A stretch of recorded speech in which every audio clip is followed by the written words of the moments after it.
نحمده ونصلي ونسلم على سيدنا ومولانا محمد النبي الكريم الأمين المكين الحنين الرؤوف الرحيم. أما بعد، أعوذ بالله من الشيطان الرجيم. بسم الله الرحمن الرحيم. واستغفروا ربكم ثم توبوا إليه إن ربي رحيم ودود. صدق اللہ مولانا العظیم. ان اللہ وملائکتہ یصلون علی النبی یا ایہا الذین آمنوا صلوا علیہ وسلموا تسلیما. اللہم صلی علی سیدنا و مولانا محمد النبی الامی وعلی آلہ وسلم تسلیما. اللہ جل مجدہ کے فضل و کرم اور کریم آقا صلی اللہ علیہ وآلہ وسلم کے نارین پاک کے تصدق سے بحمدہ تعالی آج 14 شعبان المعظم جمعۃ المبارک کا عظیم دن اللہ رب العزت نے ہمیں زندگی میں ایک بار پھر میسر فرمایا. یہ مالک الملک کا ایک بڑا خاص کرم اور احسان ہے کہ زندگی کے جو لمحے اس نے عطا کیے اور اپنے گھر میں اپنے حضور سجدہ ریز ہونے کے لیے عطا کیے، اس پر ہم اس رب العزت کا جتنا شکر ادا کریں وہ کم ہے. شعبان المعظم کا عظیم اور بابرکت مہینہ جاری و ساری ہے، اور بالخصوص پھر آج کی جو شب ہے جسے شب نصف، شب شعبان اور شب برات بھی کہتے ہیں. اس رات کے جو نام احادیث میں وارد ہوئے ہیں وہ لیلۃ المبارکہ بھی ہیں، لیلۃ البراءہ بھی ہیں، لیلۃ الصق بھی ہے اور لیلۃ الرحمہ بھی ہے. یہ جی آج 14 شعبان کا دن اور آنے والی 15 شعبان کی رات، یعنی جو آج کی رات ہے وہ بڑی ہی عظیم اور برکتوں والی رات ہے. اٹ سیلف یہ ماہ مبارکہ بھی بڑی عظمتوں والا ہے، اور پھر آج کی جو نصف شعبان کی رات ہے یہ بھی بڑی عظمتوں اور برکتوں والی رات ہے. اس رات کی بڑی اہمیت ہے.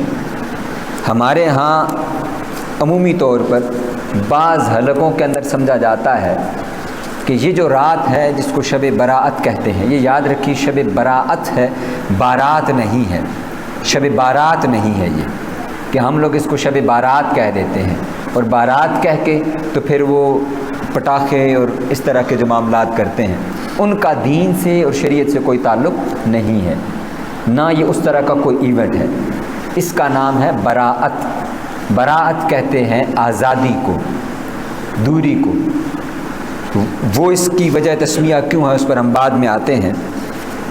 جو میں نے عرض کی کہ بعض حلقوں میں پھر یہ خیال کیا جاتا ہے کہ شاید یہ نصف شعبان کی رات یہ کوئی بدعت ہے اور بعد میں ایجاد کی گئی ہے، اس کے معمولات بھی، اس کے وظائف بھی اور اس رات کی عبادات بھی. یہ ایک ایسی بدعت ہے جو شاید بعد میں آنے والوں نے اس کو وضع کیا ہے.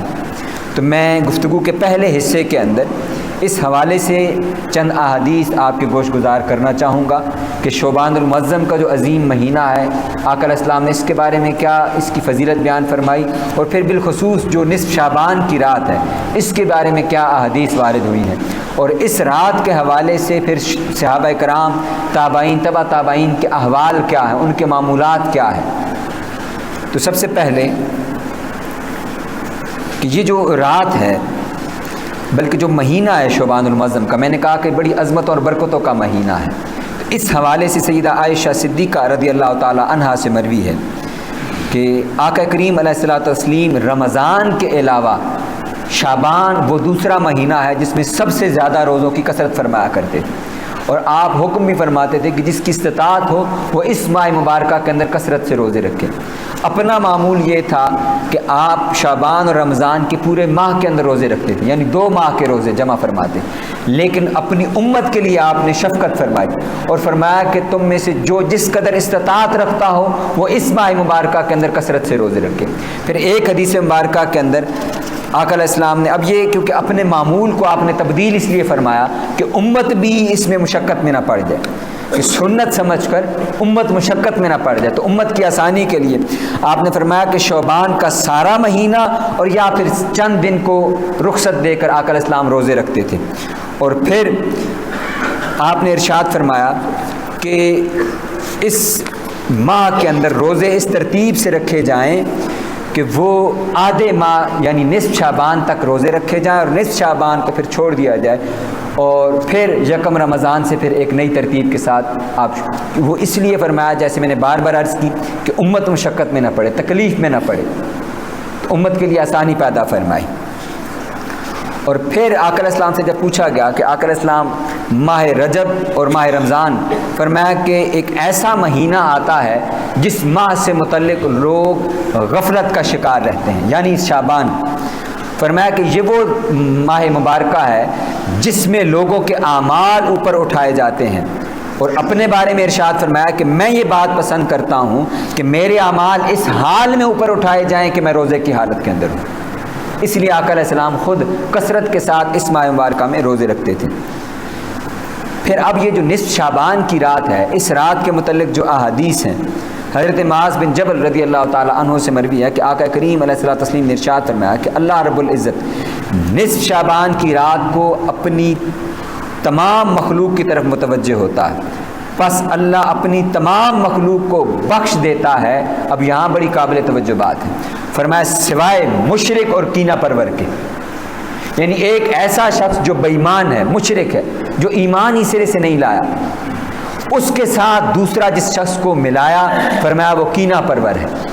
آپ کو اگر یاد ہو, میں نے کئی نشستوں کے اندر اس کو موضوع بنا کر اس پر گفتگو کی ہے کہ ہمارے جو آپس کے معاملات ہیں, جو سورہ حجرات کے اندر اللہ رب العزت نے بیان فرمایا ہے کہ اجتنبوا کثیرا من الظن ان بعض الظن اسم ولا تجسسوا, اور اسی سورہ مبارکہ کے اندر پھر فرمایا کہ دوسرے کے متعلق غیبت بھی نہ کرو, یعنی جو اندر کے احوال ہیں. اب کینہ بھی دل کی ایک حالت کا نام ہے, اور وہ حالت بھی اپنے دوسرے بھائی سے متعلق ہے.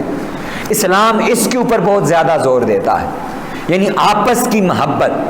ہم انسانوں کی جو آپس کی محبت ہے وہ ظاہری نہیں, دین یہ چاہتا ہے, اللہ اور اس کے رسول کی منشا یہ ہے کہ ہم آپس میں ہمارے دلوں کے اندر محبت رچ بس جائے. اور اس پر بھی میں نے الگ سے ایک دن ہم نے ایک نشست میں گفتگو فرمائی ہے کہ دین سارے کا سارا اگر پوچھیں کہ کیا ہے, تو دین سارے کا سارا صرف اور صرف محبت کا نام ہے. یہی ہمارے سلف صلحاء کا طریق رہا ہے, صحابہ کرام کا یہی طریق رہا ہے کہ آپس کے اندر محبت, باہمی رفق, یہ تعلق ہونا چاہیے. اسی سے معاشرے کے اندر محبت اور امن پیدا ہوتا ہے. آپ دیکھیے کہ کتنی بڑی بات آقا علیہ السلام نے ارشاد فرمائی, فرمایا ایک مشرک نہیں بخشا جاتا جو سرے سے اللہ رب العزت کی توحید کا منکر ہے, تو وہ تو بے ایمان ہوا, اپنی بے ایمانی کی وجہ سے نہ بخشا گیا. اور دوسرا شخص فرمایا جو نہیں آج کی رات بھی, اس نصف شعبان بھی نہیں بخشا جاتا, وہ شخص کینہ پرور ہے, کسی دوسرے کے بارے میں دل کے اندر کینہ رکھتا ہے. کینہ برے خیالات کو کہتے ہیں, یعنی وہ چاہتا ہے کہ میرے اس بھائی کا, اس مسلمان بھائی کی, اس کا کوئی نقصان ہو, اس کے وہ اپنے دوسرے بھائی سے متعلق برائی کا خیال دل میں رکھتا ہے, اس کے نقصان کا, اس کی تکلیف کا خیال دل میں رکھتا ہے, یہ کینہ ہے. تو فرمایا ایسا شخص جو اپنے مسلمان بھائی کے متعلق برا خیال دل میں رکھتا ہے, اللہ اس نصف شعبان کو جب ساری مخلوق کو بخشتا ہے تو اللہ اس شخص کی بخشش نہیں فرماتا. اس بات کو سمجھنے کی ضرورت ہے. پھر ارشاد فرمایا کہ اللہ رب العزت نے اس شعبان کی رات فرمایا کہ پکارنے والا پکار لگاتا ہے کہ کوئی بخشش طلب کرنے والا ہے میں اس کو بخش دوں, کوئی سوال کرنے والا ہے میں اس کو عطا کروں. بس نہیں کوئی سوال کرتا کسی چیز کے بارے میں مگر اس کو وہ چیز دے دی جاتی ہے, سوائے اس عورت کے جو اپنی شرمگاہ کے ساتھ زنا کرتی ہے اور مشرک کے. یعنی ایک اور گناہ کبیرہ کی طرف اشارہ فرمایا, فرمایا ایسی عورت جو زنا میں مبتلا ہو, آج کی رات کو اللہ رب العزت اس کو بھی نہیں بخشتا. پھر اس حدیث مبارکہ کی روشنی کے اندر ایک اور خوبصورت بات جو سمجھ میں آتی ہے, فرمایا جو سوال کرتا اس کو عطا کر دیا جاتا ہے, جو سوال کرتا اس کو عطا کر دیا جاتا ہے. آگے مولا علی کریم کے اقوال کی روشنی میں ہم اس کو دیکھتے ہیں. یعنی آج کی رات وہ سمجھنے کہ ایسی رات ہے کہ اپنی دیگر معمولات کو وہ آج کی رات پوسٹ پون کر دیں، یعنی اس کی پلاننگ کی جائے کہ یہ جو نصف شعبان کی رات آ رہی ہے میں اپنے سارے معمولات کو اس رات کے لیے ترک کرتا ہوں، اور آج کی رات کیا کرے؟ آج کی رات اللہ رب العزت کے حضور پیش ہو جائے۔ اب دیکھیں ہماری کتنی ہی حاجتیں ہوں گی، کتنے ہی مسائل ہوں گے، ہم گھرے ہوئے ہیں۔ ابھی راستے میں آتے ہوئے ایک دوست کے ساتھ اسی موضوع پر بات ہو رہی تھی۔ ہم کیا کرتے ہیں، ہم دنیا میں ایک دوسرے کی طرف دیکھ رہے ہوتے ہیں، بندوں کی طرف نظر ہوتی ہے، اس سے مل لوں تو شاید مسئلہ حل ہو جائے، چچا سے کہہ دوں، ابا سے کہہ دوں، بھائی سے کہہ دوں، دوست سے کہہ دوں، کسی سے مل لوں۔ یاد رکھیے یہ سارے مخلوق ہیں اور اللہ کے بندے ہیں، اور ان میں سے ہر ایک کی کوئی نہ کوئی حد ہے، ہر ایک کہیں نہ کہیں پر مجبور ہے، اور پھر ان سے سوال کریں، اپنی پریشانی شیئر کریں، پتہ نہیں وہ اس کو اس توجہ کے ساتھ، دل جمعی کے ساتھ سنے بھی یا نہیں، اس کو وہ تکلیف محسوس ہو بھی یا نہیں۔ اب جس لیول کی اس کو تکلیف محسوس ہوگی اتنا ہی حصہ وہ اس میں شیئر کرے گا۔ پھر اس کے اپنے حالات ہیں، ممکن ہے وہ اس کیفیت اور کنڈیشن میں نہیں ہے کہ وہ مدد کر سکے، لیکن ایک ذات ایسی ہے کہ جس حالت میں بھی اس سے مانگیں گے اس نے عطا کرنا ہے، اس کے خزانوں کے اندر کوئی کمی نہیں ہے۔ اس کا کہنا یہ ہے کہ اس کو جب بھی پکارو گے وہ پوری توجہ کے ساتھ سنتا ہے، بلکہ وہ تو اس انتظار میں رہتا ہے کہ میرا بندہ کب میری طرف متوجہ ہو اور مجھے پکارے اور میں اس کو عطا کروں۔ وہ کمی ہماری جانب سے رہتی ہے۔ میں نے عرض کی کہ ہم بندوں کی طرف متوجہ ہوتے ہیں، مولا کی طرف متوجہ نہیں ہوتے۔ پھر آج کی یہ رات خاص کر دی گئی، یعنی آپ دیکھیں کہ اللہ رب العزت اپنے حبیب سے کتنا پیار کرتا ہے کہ اپنے حبیب کی امت کو ایک رات عطا کر دی کہ تم ساری زندگی میں اپنے دیگر معمولات کے اندر مصروف رہتے ہو، مشغول رہتے ہو، تمہیں وقت نہیں ملتا۔ گناہ گار بھی ہیں ہم گناہ گار ہیں، ہم سے گناہ بھی سرزد ہوتے ہیں، تو ہمارے سارے معمولات اپنی جگہ، فرمایا ایک رات تو نکالو نا۔ اب یہ دیکھیے کہ کوئی اگر ایک رات بھی اپنے لیے اور اپنے مولا کے لیے نہیں نکالتا تو پھر اس کا کیا کیا جا سکتا ہے؟ ایسے شخص کا تو کچھ بھی نہیں کیا جا سکتا۔ تو یہ گویا توبہ کی رات ہے۔ یہ جو میں نے آیت مبارکہ تلاوت کی ہے، آپ اس آیت کو دیکھیں، کتنی ہی خوبصورت آیت ہے۔ فرمایا بسم اللہ الرحمن الرحیم، سورہ ہود کی آیت ہے، وَاسْتَغْفِرُوا رَبَّكُمْ۔ رب نے اپنا رب ہونا بھی ہماری نسبت سے کہا، فرمایا اپنے رب سے استغفار کرو، یعنی وہ جو تمہارا رب ہے اس سے اپنے گناہوں کی مغفرت طلب کرو۔ پھر آج کی رات فرمایا کہ وہ تو ہم تو مائل با کرم ہیں، کوئی سائل ہی نہیں، یعنی آج کی رات تو تخصیص کے ساتھ فرمایا کہ ہم تو ہر ایک کو بخشنے والے ہیں اور ہر سوال کرنے والے کو عطا کرنے والے ہیں۔ پھر رب نے اپنی خاصیت کیا بیان فرمائی، فرمایا اس رب سے مغفرت طلب کرو اپنی خطاؤں کی۔ یاد رکھیے حضرت خواجہ حسن بصری رضی اللہ تعالیٰ عنہ، آپ کی بارگاہ میں ایک شخص آیا، اس نے سوال کیا، اس نے کہا جی مال کی تنگی ہے، فرمایا استغفار پڑھو۔ دوسرا شخص آیا، اس نے کہا اولاد کے حوالے سے اپنی پریشانی کا اظہار کیا، فرمایا استغفار کرو۔ تیسرا شخص آیا، اس نے کوئی اور سوال کیا، آپ نے فرمایا استغفار کرو۔ چوتھا شخص آیا، آپ نے اس کو بھی استغفار کا کہا۔ تو پوچھنے والے نے پھر آپ سے پوچھا، مجلس میں بیٹھے ہوئے تھے، انہوں نے کہا کہ حضور 4 لوگ مختلف 4 حاجتیں لے کر کے آئے، آپ نے وظیفہ انہیں ایک ہی بتایا ہے۔ تو یہ قرآنی وظیفہ ہے، قرآنی وظیفہ ہے کہ مال کی تنگی ہو، اولاد کی تنگی ہو اور رزق کے اندر معاملات کی تنگی ہو، تو یاد رکھیے یہ ان لوگوں کے لیے بھی وظیفہ ہے جن کو میں نے کہا نا کہ اولاد کے حوالے سے جو پریشان ہیں، کہ جن کی اولاد نہیں ہوتی، ان کے لیے مجرب وظیفہ یہی ہے کہ اللہ رب العزت نے خود قرآن مجید میں اس کا ارشاد فرمایا، اور وہ کیا ہے؟ وہ استغفار ہے، یعنی ہر نماز کے ساتھ ایک تسبیح بھی استغفار کی پڑھیں، اللہ رب العزت کی جانب سے انشاءاللہ بڑا کرم ہوگا۔ تو استغفار کو اپنا معمول بنانا، استغفار کو کیسا معمول بنانا؟ استغفار کو ایسا معمول بنانا کہ آقا علیہ السلام نے ارشاد فرمایا کہ میں دن میں 70 مرتبہ اپنے رب سے استغفار کرتا ہوں، یعنی وہ ہستی ایک تو نبی ویسے معصوم عن الخطا ہوتا ہے، یعنی اس سے غلطی سرزد ہوتی ہی نہیں ہے، گناہ ہوتا ہی نہیں ہے، اس کا امکان ہی، پاسبلٹی ہی نہیں ہے۔ ایک ہے ہو سکنا، پاسبلٹی موجود ہونا اور نہ ہونا، ایک ہے کہ اس چیز کی پاسبلٹی ہی نہ ہونا۔ اور پھر سید الانبیاء، محبوب رب العالمین، حبیب خدا صلی اللہ علیہ وسلم، آپ کا معمول یہ ہے کہ ایک دن میں فرمایا کہ میں 70 مرتبہ اللہ کی بارگاہ میں استغفار کرتا ہوں۔ تو مجھ اور آپ کو کیا ہے، ہم اپنی زندگیوں پر، اپنے معمولات پر نظر دوڑائیں۔ ایک یہ بھی ہمارے اندر خامی ہے کہ ہم اپنا محاسبہ نہیں کرتے۔ ہم ہر حال میں سمجھتے ہیں کہ شاید ہم نیک ہیں، پرہیزگار ہیں، ہمارے معمولات درست سمت میں ہیں۔ معمولات کا محاسبہ سب سے پہلے یہاں سے شروع کریں کہ میں اپنے والدین کے ساتھ سلوک کے اندر کیسا ہوں۔ سب سے پہلا محاسبہ، ان کے ساتھ کہیں میں نے ان کی نافرمانی یا بدسلوکی، بے ادبی، گستاخی تو نہیں کی۔ پھر اپنے بہن بھائیوں کی طرف رجوع کریں کہ ان کے ساتھ میرے معاملات کیسے ہیں، اس کے اندر کوئی محبت کی کمی تو نہیں ہے، میں کسی کے ساتھ ناراض تو نہیں ہوں۔ یاد رکھیے، رزق کی تنگی اور کمی کا بہت بڑی وجہ وہ قطع رحمی ہے، یعنی رشتہ داروں سے تعلق قطع کرنا، بالخصوص جو خونی رشتے ہیں، یہ بہت بڑی وجہ ہے، بہت بڑی وجہ۔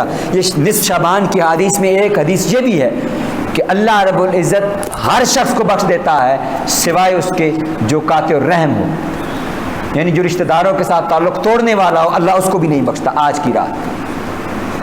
یاد رکھیے، معاملات میں کوئی اتنی بڑی بات نہیں ہوتی، یہ صرف اور صرف ہماری ذاتی عنائیں ہوتی ہیں۔ یہ ہم نے دنیاوی طور پر اپنے معمولات اپنی ذہن سے وضع کر رکھے ہیں کہ نہیں جی ایسا تو پھر ہے ہی ہے نا، اب میں اگر جاؤں تو پھر یہ معاملہ تو ہے ہی ہے، تو یہ میرا اور آپ کا وضع کیا ہوا اور اللہ اس کے رسول کا حکم نہیں ہے۔ تو رزق کی تنگی کی ایک بہت بڑی وجہ وہ قطع رحمی ہے، تو اس پر بھی استغفار ہے۔ تو اپنے معاملات پر میں نے کہا رجوع کرنا، والدین کے ساتھ تعلق، پھر اپنے سگے بہن بھائیوں کے ساتھ تعلق، پھر اس کے بعد جو دوسرے رشتہ دار ہیں ان سے تعلق، پھر اپنے پڑوسیوں کو دیکھیں کہ میرے کوئی پڑوسی میری وجہ سے تو کسی تنگی میں مبتلا نہیں ہے۔ اب یاد رکھیے کہ پڑوسی سے مراد صرف وہی نہیں ہے جو گھر کے ساتھ اس کی دیوار ہے، ایک تو وہ پڑوسی ہے جو آپ کے محلے میں آپ کے ساتھ رہتا ہے، ایک پھر آپ کا وہ بھی پڑوسی ہے جو آفس میں آپ کا کولیگ ہے، جو کسی جگہ پہ آپ کام کر رہے ہیں، کسی ورک شاپ پہ، کسی شاپ پہ، دکان پہ، کہیں پر بھی کوئی بزنس کر رہے ہیں تو آپ کا جو بزنس میں ساتھ ہے وہ بھی آپ کا پڑوسی ہے، جاب پہ کوئی ساتھ ہے وہ بھی پڑوسی ہے، ورک شاپ پہ ساتھ ہے وہ بھی پڑوسی ہے۔ تو ہر جگہ اپنے معمولات کو دیکھیں کہ میرا تعلق، میرا رویہ لوگوں کے ساتھ کیسا ہے، میں نے کسی کا حق تو نہیں مارا ہوا، میں نے کسی کی کوئی حق تلفی تو نہیں کی ہوئی، کسی کے ساتھ برا سلوک، کسی کے ساتھ گالم گلوچ، کسی کو برا بھلا کہا ہو، کسی کی دل آزاری کی ہو۔ ہم دل آزاری کو کوئی گناہ سمجھتے ہی نہیں ہے، حالانکہ بہت بڑی پکڑ کی ایک وجہ وہ دل آزاری ہے۔ جو میں نے کینہ کی بات کی نا کہ کینہ پرور، حسد، بغض، یہ تو دل کی بیماریاں ہیں، اور ہم سمجھتے ہیں کہ ہم نے تو جسٹ منہ سے لفظ ہی بولے ہیں۔ کیوں کہ جی میرا تو حق تھا، میرا رائٹ تھی یہ بات، اس نے مجھے ایسا کیوں کہا تھا، اس ایسا کیوں کے کہنے کے جواب کے اندر جو کچھ ہم نے کہا ممکن ہے اس سے اس کی دل آزاری ہوئی ہو، اس کے دل کو تکلیف پہنچی ہو۔ اور اللہ رب العزت کو وہ جو بابا بلے شاہ نے کہا ہے نا کہ مسجد ڈھا دے، مندر ڈھا دے، جو کچھ ڈھاندا ہی ڈھا دے، ایک بندے دا دل نہ ڈھامی، کہ دل کو مت توڑو۔ کیوں کہ فرمایا کہ اس سے دل خدا دلاں وچ رہندا، کہ وہ اللہ کا مسکن اور گھر ہے، جانے کس وقت اللہ رب العزت اس گھر، اس دل کے اندر وہ مکین ہو، اور ہم نے اس کی دل آزاری کر دی۔ تو اپنے ساتھ رہنے والوں کی دل آزاری نہ کرنا، یہ میں نے عرض کی کہ ایک بہت بڑی وجہ ہے رزق کی تنگی کی، جو ہمیں شکوہ اور شکایت رہتی ہے کہ مال میں برکت نہیں ہے، اس کی ایک بہت بڑی وجہ یہ ہے۔ بات جو یہاں سے شروع ہوئی وہ استغفار سے تھی۔ اللہ رب العزت نے ارشاد فرمایا کہ وَاسْتَغْفِرُوا رَبَّكُمْ، اپنے رب سے استغفار کرو، ثُمَّ تُوبُوا إِلَيْهِ، اور پھر اس کی طرف رجوع کرو۔ اس کی طرف رجوع کیا ہے کہ وہ جو ہم نے رجوع بندوں کی طرف کر رکھا تھا، جو ہم بندوں کی طرف دیکھ رہے تھے کہ شاید یہاں سے کچھ ہو جائے گا، فرمایا نہیں، ان ربی رحیم ودود، محبوب ان کو بتا دو کہ بے شک میرا رب۔ اب جب یہاں بات آئی، پہلا تعارف اس نے اپنا یعنی ہمارا رب ہونے کا، اپنے بندوں کا رب ہونے کا کروایا کہ کہ وستغفروا ربکم، اپنے رب سے استغفار کرو۔ اب جب اپنی اگلی خصوصیت بتائی تو وہ اپنے محبوب کی نسبت سے بتائی، فرمایا محبوب ان سے کہو ان ربی رحیم ودود، وہ جس رب کا میں نے تمہیں تعارف کروایا ہے وہ بڑا بخشنے والا اور بڑی محبت کرنے والا ہے۔ اس رب کی تو یہ خاصیت ہے۔ اب جب ہم اس کی تیاری کر رہے تھے اور ہم آپس میں دوست کی بات کر رہے تھے کہ کتنی خوبصورت آیت مبارکہ ہے، اللہ رب العزت نے اپنا تعارف کیا فرمایا؟ رحیم، میں انتہائی مہربان، نہایت رحم کرنے والا، ہمیشہ رحم کرنے والا، اور پھر اگلا فرمایا ودود، میں محبت کرنے والا ہوں۔ یعنی اللہ اپنے بندوں سے کتنی محبت کرتا ہے، اتنی محبت کرتا ہے کہ فقط ایک رات ہمیں دی ہے کہ اے بندو اس ایک رات تو میری طرف رجوع کر لو، اس ایک رات تو اپنے معمولات کو ترک کر لو، تمہاری زندگیاں بہت مصروف ہوں گی، تمہارے پاس بہت کام ہوں گے، بہت معمولات ہوں گے، یہ نصف شعبان کی رات میری طرف پلٹ کر کے آؤ، مجھ سے استغفار طلب کرو، گناہ معاف کر دوں گا، اور اپنی حاجات پیش کرو، میں تمہیں عطا کر دوں گا۔ تو آج کی رات کا معمول یہ ہے کہ اپنی حاجات کو لے کر وہ اللہ رب العزت کے حضور پیش کریں کہ وہ عطا کرنے والا ہے، اور اسی انداز میں اس سے مانگیں کہ مولا دنیا میں سے میں کسی کے سامنے جاؤں گا تو دھتکارا بھی جا سکتا ہوں، مجھے پلٹایا بھی جا سکتا ہے، مجھے خالی لوٹایا جا سکتا ہے، اور دنیا میں کوئی عطا کرے گا تو کتنا عطا کر سکتا ہے، اس کی تو کوئی نہ کوئی لمٹ اور حد تو ہے نا، اور جس لیول تک جاؤں گا اس کی کوئی نہ کوئی حد ہے، اور پھر وہ اپنی حد کے اندر رہتے ہوئے دے گا، مدد کرے گا۔ کسی نے اگر ساتھ چلنا ہے تو 10 قدم ساتھ چلنے کی اس کی استطاعت ہوگی، وہ اتنا ہی ساتھ چلے گا۔ کسی نے اگر مال دینا ہے تو کتنا دے گا، اس کی بھی کوئی حد ہے۔ کسی نے اگر دلجوئی کرنی ہے تو اس کی دلجوئی کرنے کی بھی کوئی حد ہے۔ مولا تجھ سے مانگ رہا ہوں کہ تیری کوئی حد نہیں ہے، نہ عطا کرنے پر تیرے خزانے میں کوئی کمی آئے گی، نہ تو دلجوئی کرے گا تو تیری دلجوئی میں کوئی کمی آئے گی، اور پھر مالک عطا کرے گا تو اس کے عطا کرنے میں وہ استمرار ہے، وہ مستقل مزاجی ہے، وہ عطا کر کے تم سے پلٹ کر مانگے گا نہیں، وہ مستقل تمہیں عطا کرے گا۔ بندوں سے مانگیں گے تو جس نے دینا اس نے قرض دینا ہے، کل کو وہ پھر دروازے پر کھڑا ہوگا، اور نہ رب کو اسباب کی حاجت ہے، مجھے اور آپ کو تو اسباب کی حاجت ہے نا، کہ کسی کا بزنس کاروبار اچھا چل رہا ہے تو وہ کہے گا جی ہاں حالات اچھے ہیں، گھر میں تنگی نہیں ہے، تو میں چلو اتنے پیسے ہیں کہ میں اس کو دے دوں۔ بزنس مین ہے وہ تو 10 دفعہ سوچتا ہے کہ میں کسی کو کچھ بھی دینا ہے، 10 روپے بھی دینے ہو، یاد رکھیے گا، تو بزنس مین 10 دفعہ سوچتا ہے، بے شک اس کے پاس 1 لاکھ اضافی پڑا ہوا ہو، لیکن 10 روپے ایک کاروباری شخص کو دینا، کاروباری شخص کے لیے دینا، وہ 10 مرتبہ سوچے گا اس کے اوپر، کیونکہ اس کی 100 حاجات 100 ضروریات ہوں گی، اور کل اس نے پھر مانگنا ہے، پھر دروازے پر آنا ہے۔ تو دنیا اسباب کی محتاج ہے، کوئی بینک کا محتاج ہے، کوئی بزنس کا محتاج ہے، کوئی کسی چیز کا محتاج ہے۔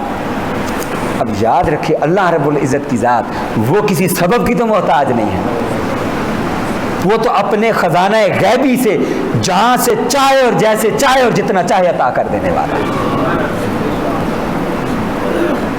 تو یہ نصف شعبان کی رات کو اپنا معمول یہ ہے کہ اللہ رب العزت سے ایک تو بخشش طلب کی جائے، مغفرت طلب کی جائے، اور بے پناہ طلب کی جائے، اور پھر فرمایا کہ جو میں نے حدیث مبارکہ پڑھی ہے کہ نہیں کوئی سوال کرتا کسی چیز کے بارے میں مگر وہ اسے دے دی جاتی ہے۔ اب دیکھیے گارنٹی بھی کس کی طرف سے؟ آقا علیہ السلام کی طرف سے، یعنی اللہ رب العزت خود فرما رہا ہے کہ جو شخص جو کچھ مانگے گا اس کو عطا کر دیا جائے گا۔ تو اپنی جتنی حاجات ہیں، چاہے وہ مالی ہوں، دنیاوی ہوں، اخروی ہوں، دینی ہوں، اس میں نہ شرمائیں کہ میں اللہ سے مال مانگوں گا، نہیں، اللہ رب العزت کی ذات عطا کرنے والی ہے، اس سے مانگیں، جو مانگنا ہے اس سے مانگیں، اس کی طرف رجوع کریں، کیونکہ وہ عطا کرنے والا ہے۔ جو ابھی ہمارے پاس ہے وہ بھی تو اسی کا عطا کیا ہوا ہے۔ آپ دیکھیں قرآن مجید کے آغاز میں اللہ رب العزت نے یہ تعارف دیا ہے، آغاز کے اندر ہدی للمتقین، یہ ہدایت ہے متقین کے لیے۔ فرمایا متقین کون ہے؟ الذین یؤمنون بالغیب، غیب پر ایمان رکھتے ہیں، ویقیمون الصلاۃ، نماز قائم کرتے ہیں، ومما رزقناہم ینفقون،